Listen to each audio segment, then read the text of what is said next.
Good evening, good night, and welcome to Mindful Live 465. I am your host, Nathan Springer. Thank you for being here. It is currently the 18th of the month, February, in the year of our Lord 2025. A beautiful time to be alive, an interesting time to be alive, and we're here live from the beautiful Twin Island Republic of Trinidad and Tobago, paradise on earth. They say it's not a real place, but I live here. I can vouch for its reality. We be here. You saw the MLK and JFK files declassified? Yeah, I saw that. The thing with that is, who is going to believe what comes out of that? Who is going to believe anything that comes out of that? Like, if the declassification of the files, good night Paul Duncan, good night Curvon, if the declassification of the files, if the declassification of the files does not line up with your conspiracy, then they're lying. I mean, I don't understand what else would go on. So I don't know how much good mileage the declassification would get. And the reality is, basically every single actor involved, every person involved in the entire thing is dead. So it's not even like someone could be held accountable for it now. So what's it really going to do? But I mean, it's good red meat for those who like that kind of stuff. And lots of people are very curious to know if it indeed was the intelligence apparatus of your own country that wiped your president out. That would be a scary thing if so.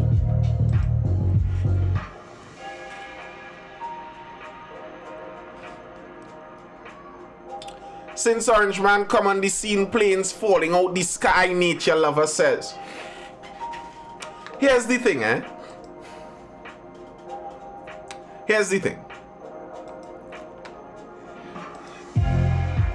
Do you think that he could have made a decision that would have effect on planes that quickly? And what decision do you think that might have been? Maybe it's so, but I just find that a bit of a stretch. No? It's saying MLK was all he said he was. Well, nature says they will blame China. No, they won't blame China. They're blaming DEI. Many people are blaming DEI, not China. But on MLK being not who he said he was, I don't know what exactly you're talking about there, but it was widely known pretty much that MLK wasn't the saint that some portray him to be. It didn't take much digging to know that. You just scratch a little below the surface, and MLK was a colorful guy, a very colorful guy. Yes, he was a pastor, but he also was a colorful guy too, so no surprise necessarily there. And also in that, part of the attack on him was besmirching his character, so it wouldn't be a surprise if there's a lot of dirt dug up on him. Lots of dirt. That's their specialty to some extent. Alright, let's see if we could jump into the first article, the first story for the evening, and talk about that. Abdullah says CARICOM heads address Trump, Cuba, Venezuela. Good night, Nashman. Appreciated. I came to terms with the duality of MLK. Yeah. You know, Curvon, I think there's a bit of childishness in some of it, where people have a children's superhero understanding of everything, where it's like, if somebody did something good, then they must be a good person throughout. Or if somebody does bad things, then they can't be good at something. But no.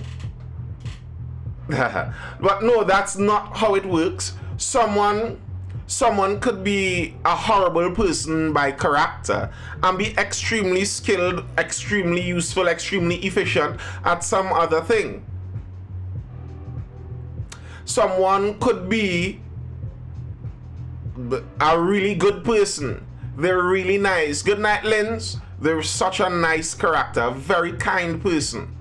But you wouldn't hire them to do any job because they aren't good at those jobs. But their character is nice. But no, they don't know how to put down tiles. That's not a good tile man. He's a really nice guy, very friendly, you know. He loves the Lord. He worships every Sunday, goes to church and the in-between, a man after God's own heart and all that good stuff. But nonetheless, he isn't good at tiling, so you don't hire him for tiling. And understanding that is important, I think, to come out of the childish way of viewing things. You are able to get the baby out of the bathwater, as the saying goes. You don't have to throw the baby and the bathwater out. So yeah, MLK could have been a womanizer if he wanted, but that doesn't mean that black people shouldn't be able to have equality in society. You know? Yeah. But we're talking about our issues here. Abdullah asked CARICOM address Trump, Cuba, and Venezuela. The Assembly of Caribbean People has asked CARICOM leaders to address certain matters when they meet in Barbados for their 48th regular heads of government meeting from February 19th to 21st. And the Assembly of Caribbean People is a group of unions and activists and intellectuals, and you know the kind of group. You could understand the kind of group. Very likely they have sponsorship from USAID. If you understand what I mean. There might be a few workers from UN inside of there. And the union, of course, the unions are there. They did so in a letter on February 18 from their representative movement for social justice political leader, David Abdullah. The matters the ACP raised included future CARICOM interactions with the new Donald Trump administration in the US, security, Cuba, and Venezuela. You know, come to think of it, I wonder, where does the movement for social justice get funding from? I mean no offense by this. I mean no offense by this. But I'm just curious.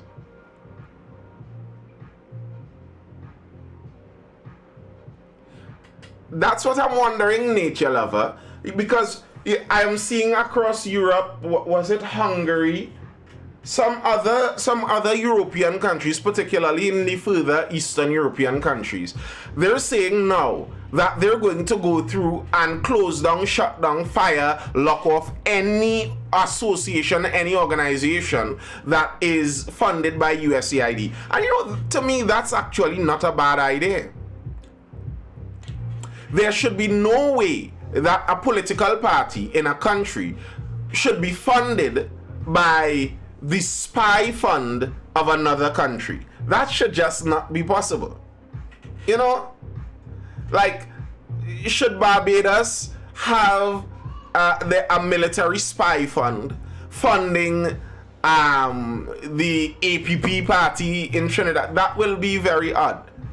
So I'm curious to know where some of these people get their funding. It's interesting because the movement for social justice is barely a movement, but they're always there. And always being there requires money. Lots of money usually. So, curious. Abdullah referred to a series of executive orders Trump signed on January 20th after his presidential inauguration. One dealt with U.S. deporting anyone who has entered its borders illegally, including criminals and cartels being classified as foreign terrorist organizations. I saw a post someone made, and I didn't read further into the post, to be frank. I didn't read very deeply into it. But I saw a post someone made where they were talking about a trainee who served in the US military and is now being deported. And they made it seem so, ridiculous. This man served the US military, yada, yada, yada. But I wonder what the criminal record might be. Because they made it kind of clear. And if you served in the US military, but after the US military, you went on to be a drug smuggler. I'm not saying that's that guy. But let's just say if that's the case. Of course they're going to deport you. Like, what do we expect to happen?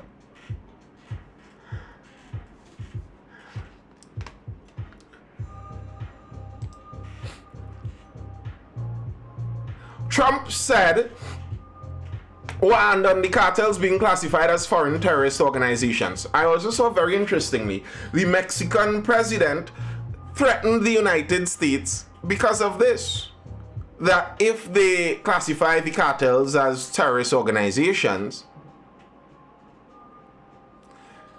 well, of course he did, nature love. I didn't even need to read the article. Just from the headline, I could have guessed it. The Mexican president is saying if the US goes on to classify the cartels as terrorist organizations, they're going to expand their gun case against the United States. I don't know how many of you know this, but Mexico presently is suing gun manufacturers in the United States. We have signed on to that nonsense case too. In my book, it's a nonsense case. In my book, it's a nonsense case. But yes, they have that case going. And Mexico is threatening to expand the case if the United States continues to classify the cartels as terrorist organizations. For one, it's very interesting that it seems like the Mexican government is attempting to defend cartels. That's very strange. And secondly, it's very odd also for them to threaten the United States with a lawsuit in US courts. Like, come on. You're threatening the US that you're going to sue them in their own courts. And I mean, obviously you have to sue them in their own courts because which other court would have jurisdiction over the United States anyway? So you have to sue them in their own courts. And then how is that going to go? How is that even a threat? Watch out, we're going to sue you in your own courts.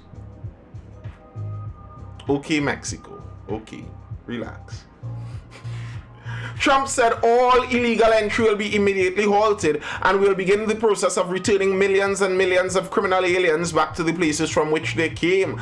Abdullah said the impact of mass deportations by the US of persons who are or who were previously citizens of CARICOM countries, these mass deportations, quite apart from placing new burdens on CARICOM states to seek the welfare of the deportees when they are dropped on our shores, are being done in a way that denies basic humanity. The images evoke those of our ancestors being enslaved. CARICOM must speak out on this and engage the US administration on this issue. Listen, I feel like amongst the Western world, if we could never use the terms ancestors and slavery ever again, we might make more progress.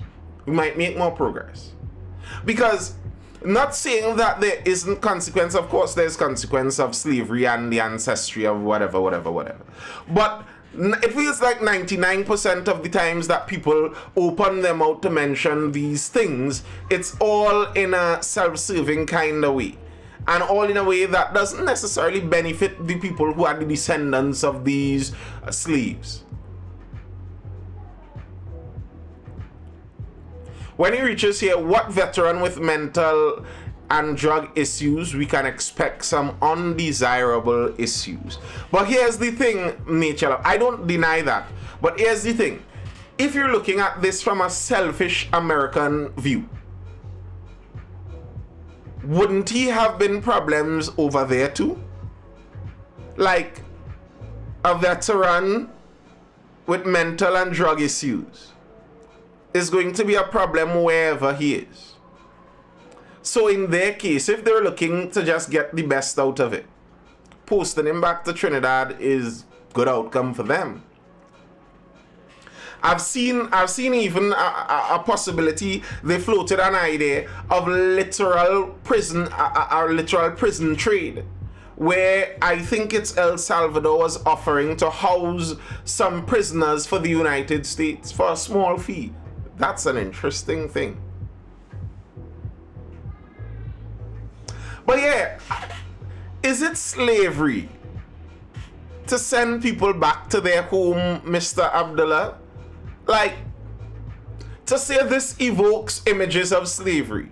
It evokes images of slavery by rounding people up and sending them home. That's kind of vice versa than the whole slave trade was. It's a kind of opposite thing to how the slave trade ran. If it was you're catching people and by all means necessary sending them home, I am sure every slave would have wished that's what slavery entailed. Wherever the Europeans caught you, they sent you back to your village. Like, please. El Salvador got a taste of locking people up and ready to lock up anybody from anywhere. Listen, if you have a very effective running prison system, you actually have slave labor. Like when Kanye over in the United States, easy talks about revoking, was it the 14th Amendment? It's because the 14th Amendment allows slavery over in the United States. That's the amendment that basically says no slavery should be allowed unless you're a prisoner, basically. Prisoners can be enslaved. You can be worked for free. And if you have a large prison population and it's well run, you actually have a large, basically, slave population to do as you will, to a large extent. So, you'll be paid for housing them and they could make you money too.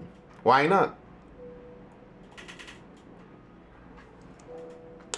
Abdullah said, CARICOM must analyze the impact the shutting down of USAID and other foreign assistance programs could have on CARICOM in areas such as health and national security.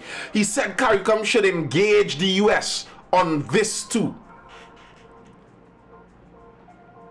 CARICOM, he said, must ensure the US respects the right of CARICOM countries to have bilateral political, diplomatic, and economic agreements or relationships with Venezuela. You know, this is very strange to me listening to this man speak. He is saying what CARICOM should engage the US on, and everything is to the benefit of CARICOM. Like my dear brother,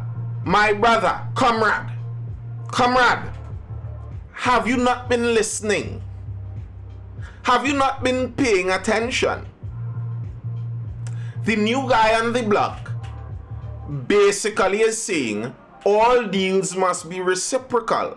How are you going to tell the US, all you make sure you're giving me foreign assistance here? All you can't send back all these deportees here? All you can't tell we who to talk to and we could line with all your enemies if we want to. Like, sir, are you insane?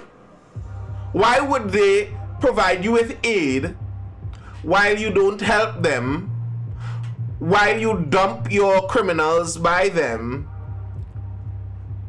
and while you trade unfairly? Why would they do that? Like, at some point in time, you need to understand we have to try to approach these relationships as a mature country, like as a big person. Stop the little boy to daddy kind of approach. Where the constantly many people, especially on that left-wing side, seem to have this childish view of nations and countries, like, you know, they owe us this and they have to. Like, that's your father. You know, like, that's daddy. I could go and tell daddy, lend me your keys there. I crashed the car last week and I come to borrow it again after he fixed it this week. How?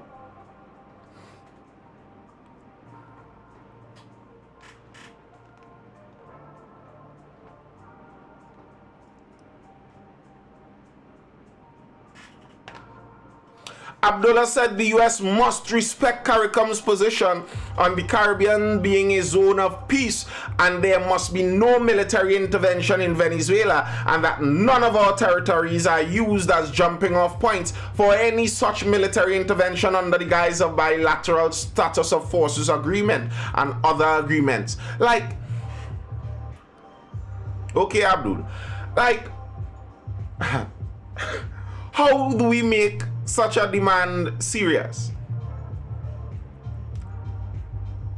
How do we make such a demand serious? How could we tell the US that there shall be no military intervention in Venezuela? Like, what sway do we have on the US to make such a statement?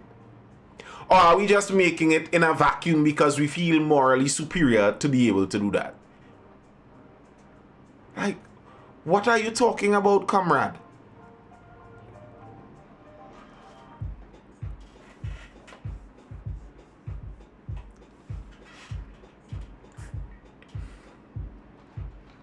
Let's look at Mr. Trump.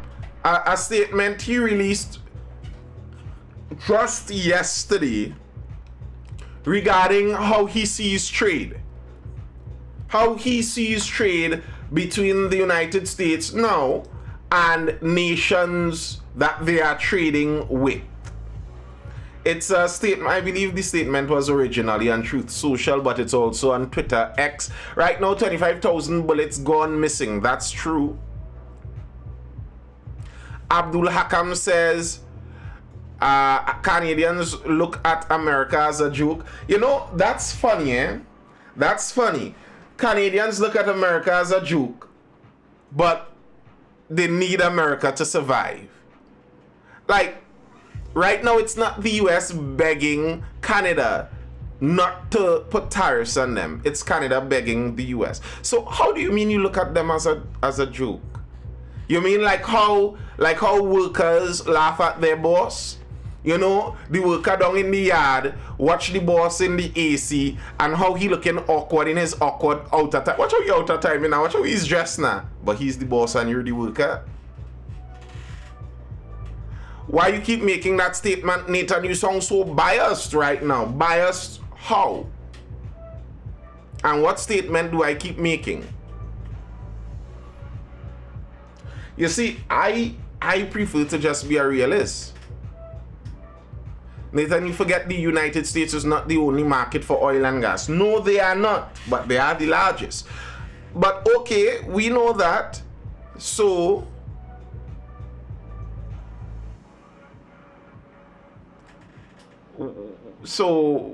what does that say? You know, it's funny. So many people say things like, well, I don't know why the US think they're that big and why people are worried about that. But then I didn't read the rest of what Mr. Abdullah was saying there. Abdullah repeated calls by the ACP and MSJ for CARICOM to urge the US to end its embargo against Cuba, which began in 1958. Cuba is now in a time of great difficulty, a difficulty not of their own making, but due to the criminal, economic, commercial, and financial blockade imposed by the US. You understand what a blockade really is in this case, what the embargo is? It's basically the US says, well, okay, well, we will not play with you. We have nothing to do with you. So if the US is all that insignificant, nobody has to study them, that whatever, other people buy oil and gas, well then you shouldn't be worried about an embargo. Well then we should go and trade openly with Venezuela, if we run afoul of the embargo and let them embargo us too, seeing as it doesn't really matter, and see how that all goes.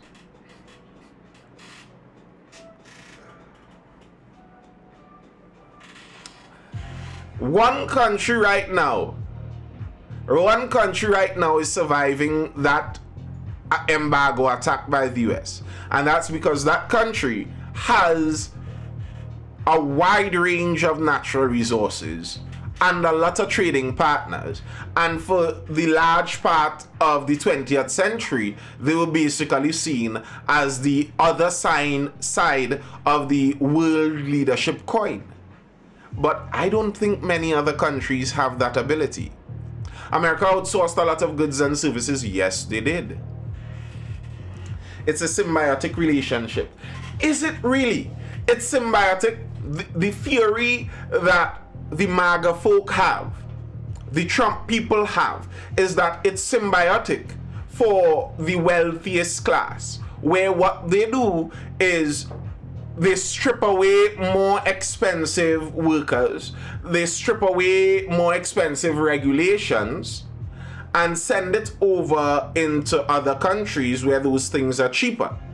And the money made isn't shared with the wider public, it's just accumulated at the top. So it's symbiotic for the global capitalists, if you will. But the theory is that it's not symbiotic for everyone. So the idea that the MAGA folk have is that returning manufacturing to the United States would actually be a benefit to them. Nathan, Canada can support itself without United States products. Okay, well, let them do that. You know, that's the thing that's so strange to me. That's what I'm saying. The part that seems confusing to me. Springer, you sound like MAGA. I can't be MAGA because I am not American. But as I've argued many times here, if you're talking about saving money and spending less money from the US federal government, I am all for. If you're talking about not giving American citizens one black cent out of their federal government, I am glad for it. Why? Because when the US government prints US dollars, they don't just borrow money from their generations. That's a lie they like to tell. The money that they print, the value for that is extracted right now. It's not that they're borrowing money from generations down the road. No, when they print money, they're stealing value from every single country in the world that is attached to the US dollar. So I don't want the guys who want to give them free healthcare. I don't want the guys who want to give them free education. I don't want the guys who want to give them free universal basic income. I don't want the guys who want to outsource everything. Okay, Sasha, cool. I don't want that. That's not good for me. So, that's not true, Abdul.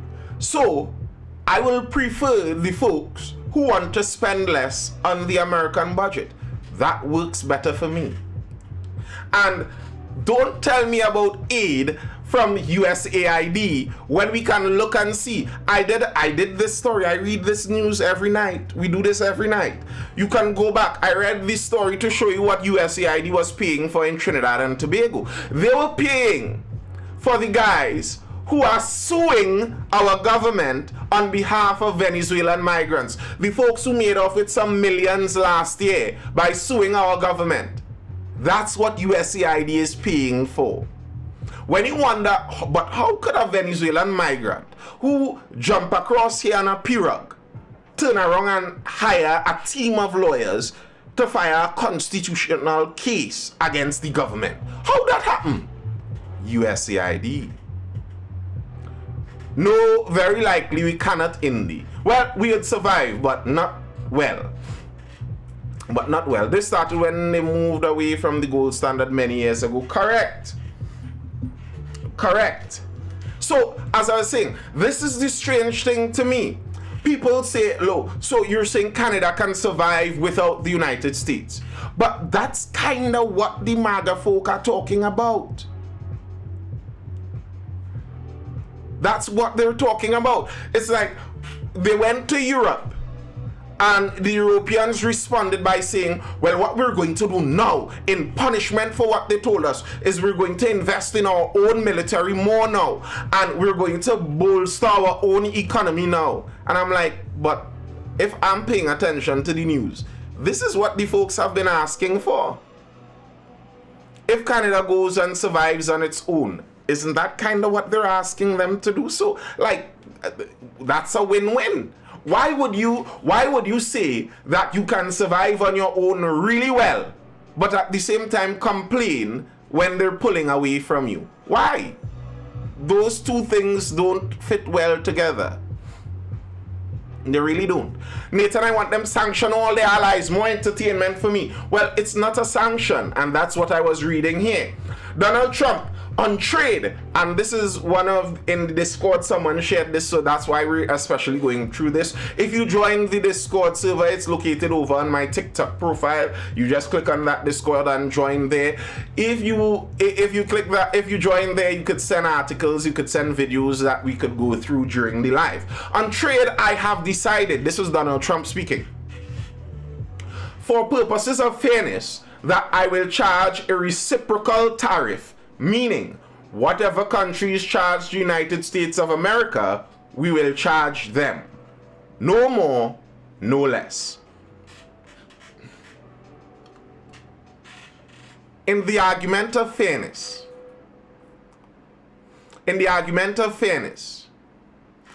how can you argue against that?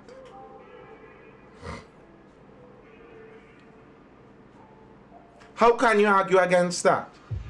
Like, your argument, your nature lover, it would be refreshing worldwide. We would see a lot less of certain kind of flags and certain kinds of movements.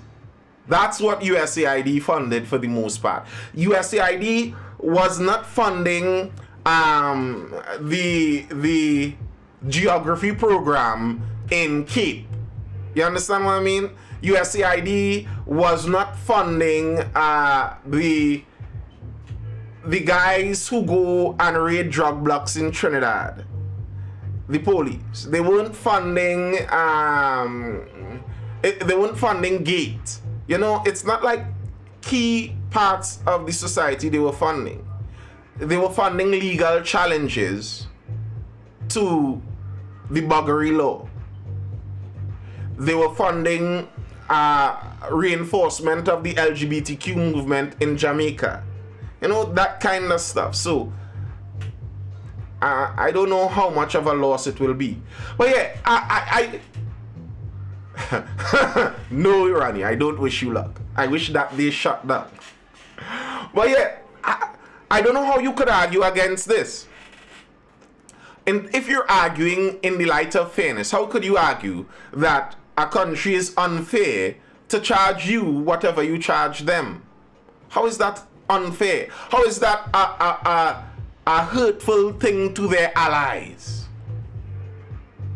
For purposes of this United States policy, we will consider countries that use the VAT system, which is far more punitive than a tariff, to be similar to that of a tariff. Sending merchandise, product, or anything by any other name through any other country for purposes of unfairly harming America will not be accepted. In addition, we'll make provision for subsidies provided by countries in order to take economic advantage of the United States. Likewise, provisions will be made for non-monetary tariffs and trade barriers that some countries charge in order to keep our products out of their domain, if they do not even let US businesses operate. So basically, what he is saying is all of the laws across the world that many countries have crafted, all of the policies that they have designed to protect their local markets from the powerful US market, all of those policies will be aimed against you too. So people are asking about the VAT. How does that work? Well, when a country charges VAT, oftentimes there's a VAT rebate on exported goods. So if you sell it locally, you pay the VAT. Whatever you export, they pay you back for that.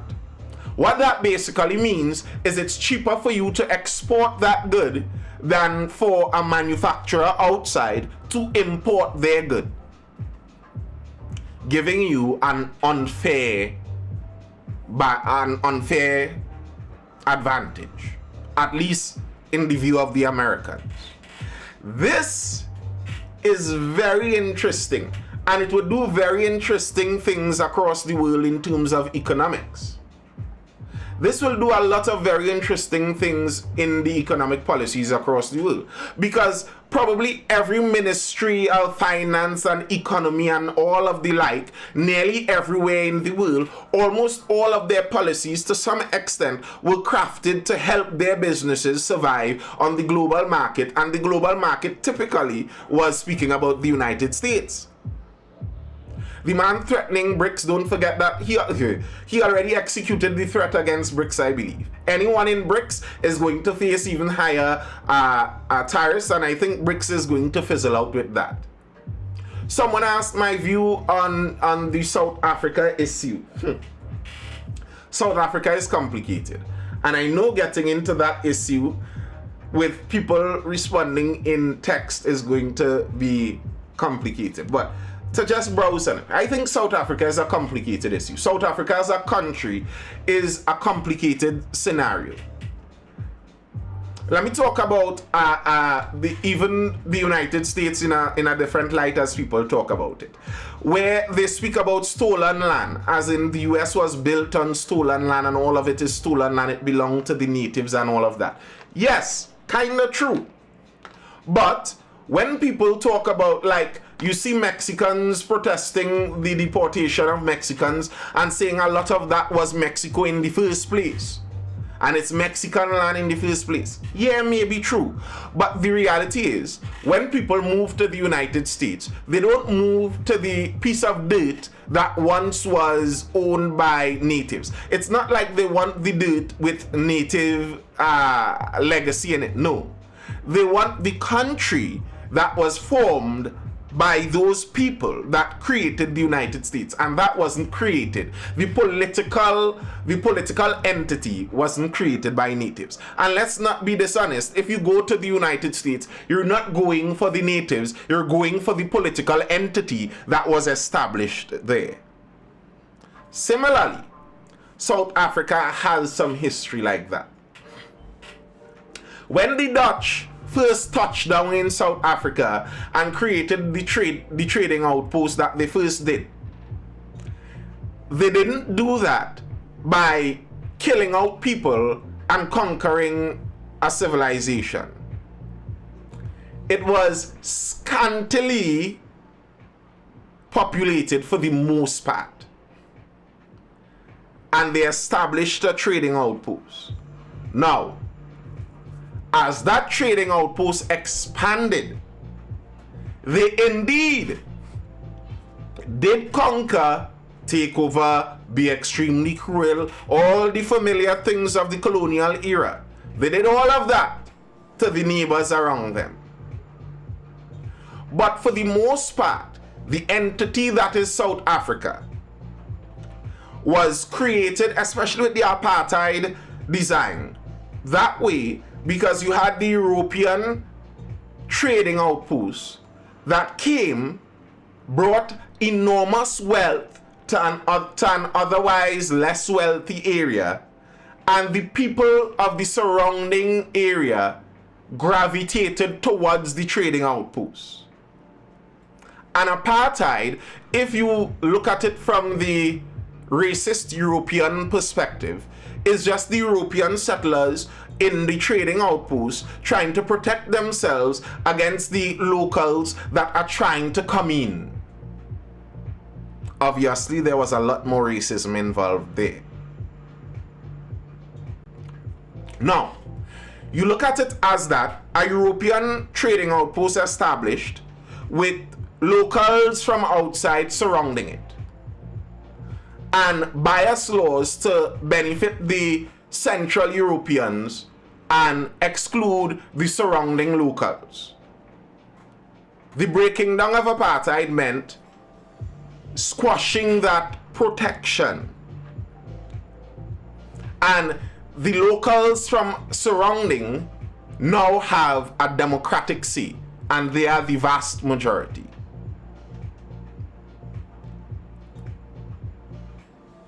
They are the disparity between the locals and the Europeans in the trading outposts is enormous. So when the majority gets control and the majority has a more left-wing view of things, as in we are all supposed to have equal pieces of this pie, it would make sense that what you do is take a lot of the wealth from what was the European central trading outpost, as you will, and disperse it amongst the wider group that were less enfranchised. The problem is, taking from the central group and dispersing isn't a matter of just government money and government resources. You're talking privately owned resources that have been in families' hands for a long time. You could understand from a left-wing government perspective why it seems like it makes perfect sense that, well, they unfairly have this, we should take it and redistribute it. But you could also understand from an owner's perspective why this seems insane. My family has been doing this for the last 200 years. We were the people that created this wealth. We didn't come here and conquer a wealthy civilization and take their wealth. No, we came here and built this out of the wilderness. So how can you come now and take what we built and redistribute it to the people that didn't build it? And you have those two views running head on, and they cannot be reconciled really and truly. So that's the situation in South Africa. And in a situation like that, you have President Trump jumping in on the side of the people who are saying, we and our people have been here for years, you can't just take our land. It makes sense if you are a capitalist that that's the side you take. And then combine that with South Africa being part of BRICS, South Africa being pro-Palestine, anti-Israel. It's no surprise then that South Africa would find themselves on the really negative side of his foreign policy. That's no surprise to me, really and truly. I can't even be offended by that. It's no surprise. And I understand the history is complicated. That was a hashtag I used for a while. History is complicated. History is complicated, and many people try to oversimplify history to make it fit into the narrative or storyline that they want to tell, and it rarely works because it is complicated. It is not as simple and straightforward as some people like to make it seem. If the Europeans created a trading outpost, they enriched the area, they created the farms, they started the farms and all of that. Yes, there was lots of oppression and abuse all along the way. I'm not denying that, but they didn't conquer this as in move in and collect all of this civilization there. They built it. Is it fair to redistribute it to locals? Bear in mind, although someone may be an African, as in a Bantu African, a black looking African in South Africa, their family very likely would have migrated southward from another area further up in North Africa, in a more northern area of Africa. So if they migrate down to South Africa, if your black family migrated into the South African region 50 years ago, and my white family was here since the founding of the trading outpost, they didn't steal land from anybody. They settled on undeveloped land and made it into a farm. Is it fair to redistribute that land that my family developed to your family that migrated down here? Those are interesting questions, and that's why ruling a multicultural place, you better know what you're doing. Because to be honest, I don't even want to be the one that has to answer those questions. I don't want to be the one that has to answer those questions because I understand property rights and I'm all for property rights. Don't just take people's private property. That's insane. That ruins a country. But also you have to understand that a large group of disenfranchised people who can't own anything and can't find a way upward inside a society makes for a very unstable society. And if you want to run a society like that, you would have to run it apartheid. In order to run a society with that much of a economic gap, you would have to run it like an apartheid society. You would have to run it where the wealthy minority oppresses the poorer majority. If you don't run it like that, it's going to crumble inevitably, because the majority is going to want some of what the minority has. That's my view on the South Africa issue, for what it's worth.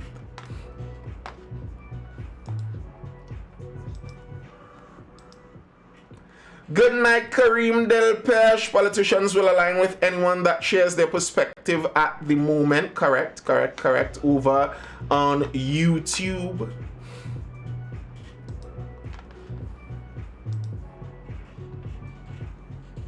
Let's move into some local politics.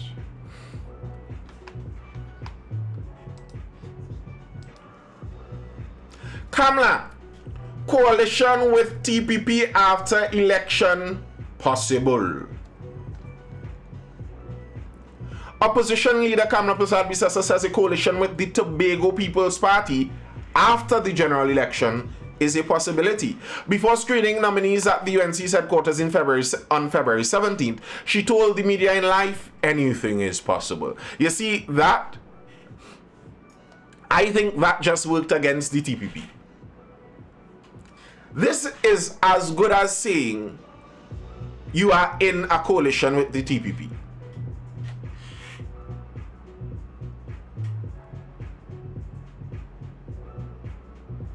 Is it just me, or is there been an increase in plane out of the blue? You mean planes falling out the sky, plane crashes? I made a video on this up, was that last week? And I don't know. Let me first start by saying I don't know if there has been a particular increase. There's a problem with social media. One of the first times we noticed that problem with social media, one of the first times that problem with social media became most apparent was the early 2010s with police brutality videos.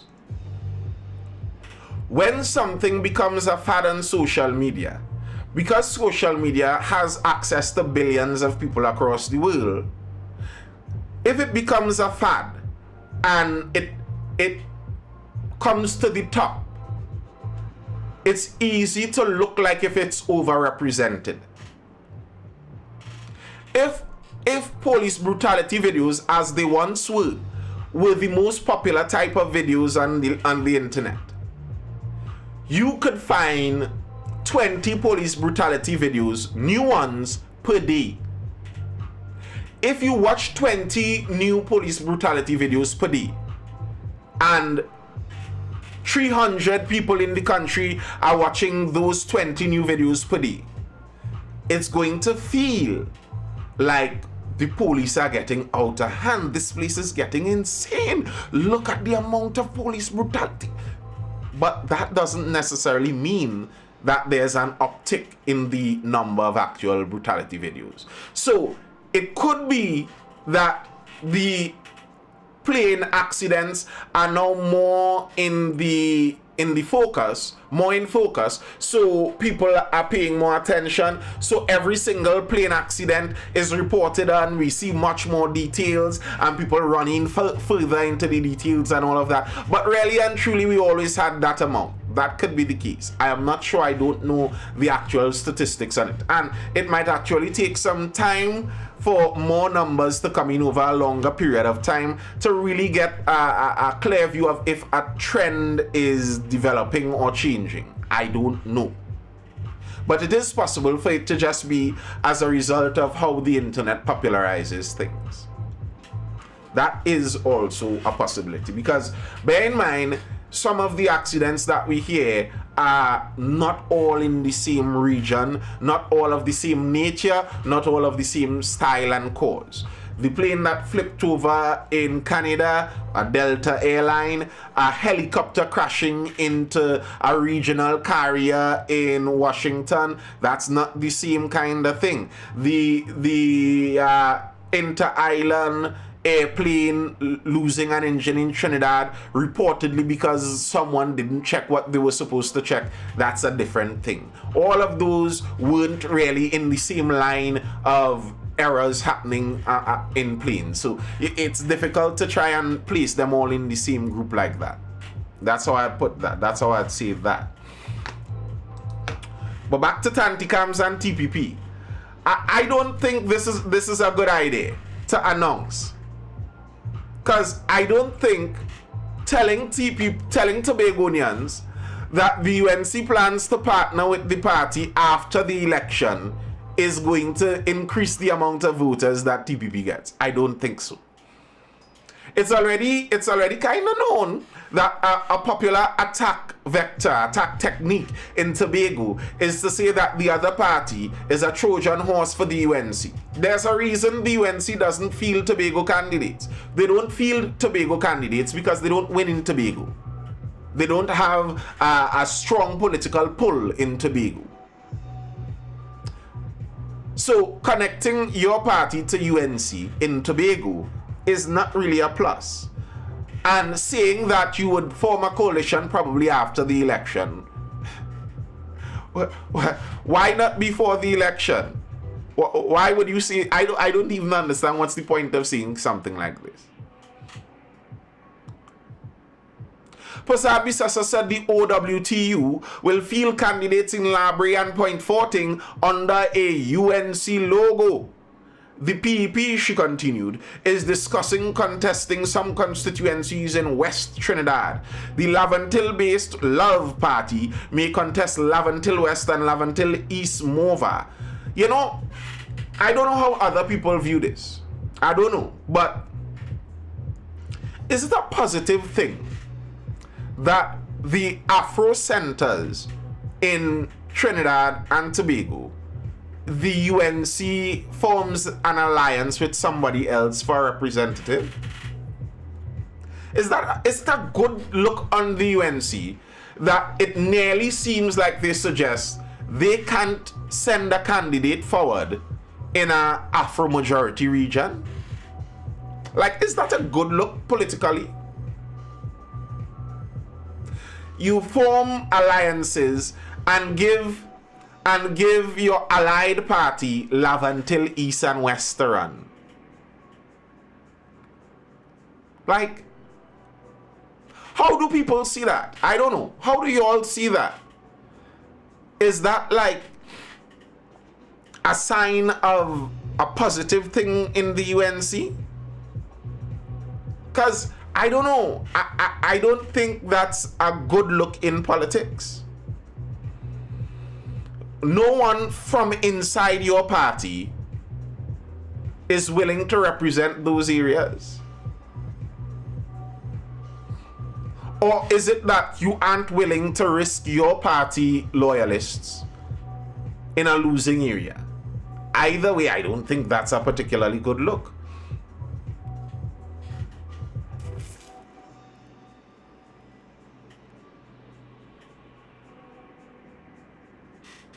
Prasad Bisesa dismissed suggestions she would mirror the policies of US President Donald Trump should she be elected Prime Minister.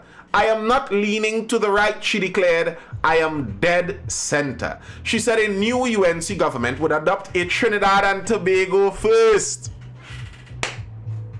policy when it came to ensuring citizens' concerns over crime, healthcare, and jobs are addressed. Prasad Bisesa promised the UNC would hold national consultations on issues such as women's rights and reproductive health. T&T first. So just how Trump is looking for America first, Kamala promises Trinidad and Tobago first. Hey, Tevin Short. Good night, sir. Appreciated. Trinidad and Tobago first. What you all for?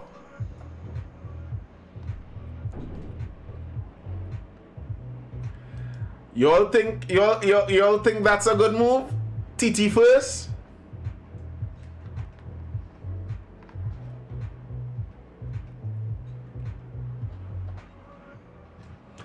Ronnie says I'm all in. So you're running down with Tanti Cams this election. Trinidad first. Make Trinidad great again. Well, it mightn't be great again, but make Trinidad and Tobago great. Trinidad and Tobago first. Hey, interesting, eh? Interesting stuff.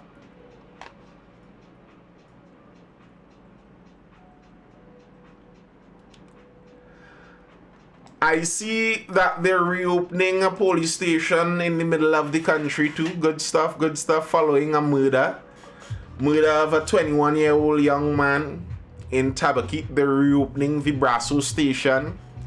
Good for the central residents out there. The new acting commissioner says they're going to put more police on the road. I like that idea. Fireflame says only Philip could save we. All right. Okay, if you say so. Tevin Short says Tanti Cams watch American politics and bring it to the TNT. Yeah, she has attempted to do so, but as I keep saying, I don't think it's an exact fit. I don't think that she can borrow the American political style and get the same result, because the PNM is not the Democrats. I regularly see that Dr. Rowley and many of that kind of era inside of the PNM are Democrats in terms of how they view the world. They are like boomer Democrats, and I agree with that. They view the world through the lens of Barack Obama being the pinnacle of global political properness. And I understand that. But at the same time, that doesn't make them in the same political category as American Democrats, because PNM really is not. Certainly not on social issues. They aren't anywhere close. And when it comes to economic issues, both parties are pretty much left-wing in Trinidad and Tobago, believing in a strong state position inside of employment and inside of the business sphere. And it's interesting, the UNC is one of the parties that insists that the government should not have gotten out of Petrotrin. And that's a left-wing kind of view, that the government stays owning these massive companies and all of that. So it's not exactly something that fits one for one and you could easily bring across here. I don't think it would work like that. I don't think we have the same problems that they do. Just not reality.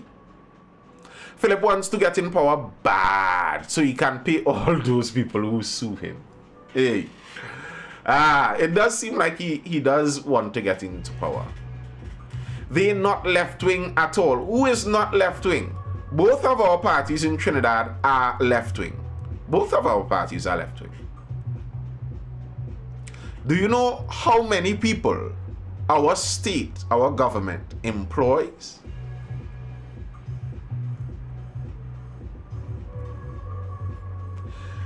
We have free health care, public health care, public education, and every government, every party basically promises to expand those things, not reduce it. Like, when you think left-wing policies, what do you think? Free housing?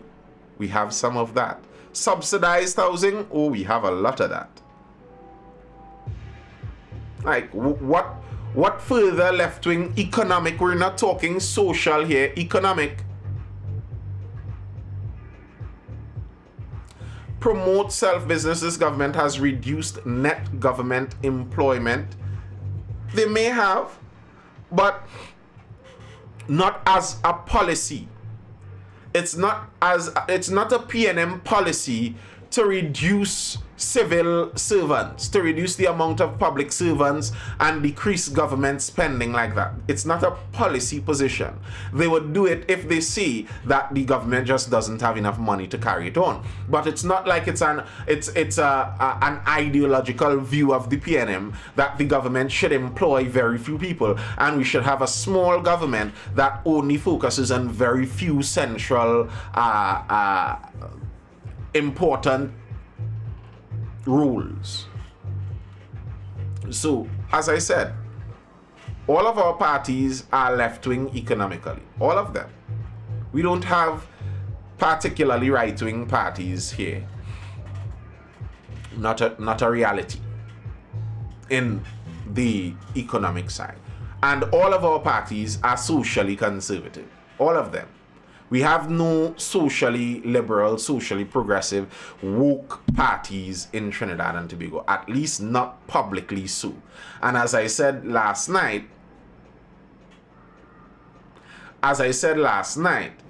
it's interesting that while Mrs. Prasad Bisesa attempts to take the role of the anti-woke, more socially conservative group, her party is actually the party that in experience, in reality, in what they have offered to the country, has actually been pushing the barrier on social progressivism, on pushing what we would accept socially. They are the party that does that more by and large. They are the party that fielded a woman candidate. They are the party that has members of the LGBTQIA2+ community publicly in their ranks. So I don't know what lane exactly she would fall perfectly in. It doesn't really fit like that. I don't see it fitting like that.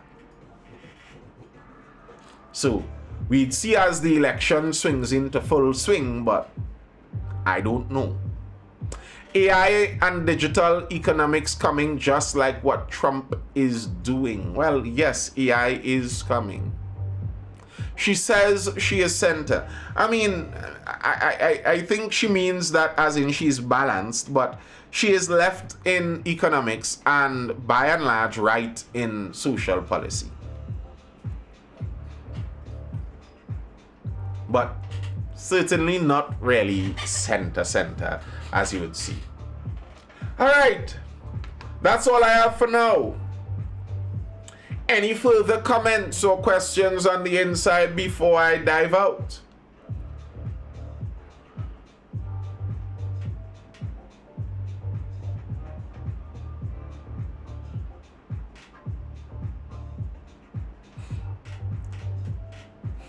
In time for me to head out.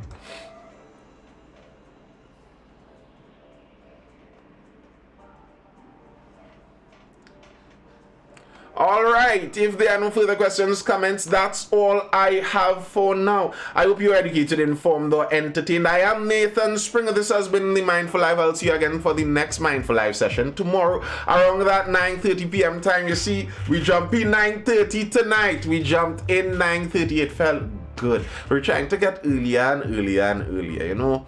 Logistics. We're trying to pull up that time. Who knows? Someday you would see the live jump in at 8 o'clock. Don't ask no questions, just jump in 8 o'clock. 8 o'clock would be the perfect starting time if we could reach there. But until then, people, hold it down. Stay good, stay well, stay inside. Outside, sketchy. Go and marry somebody's child and have a nice Trini family. We need some babies out there. Make the babies sweet.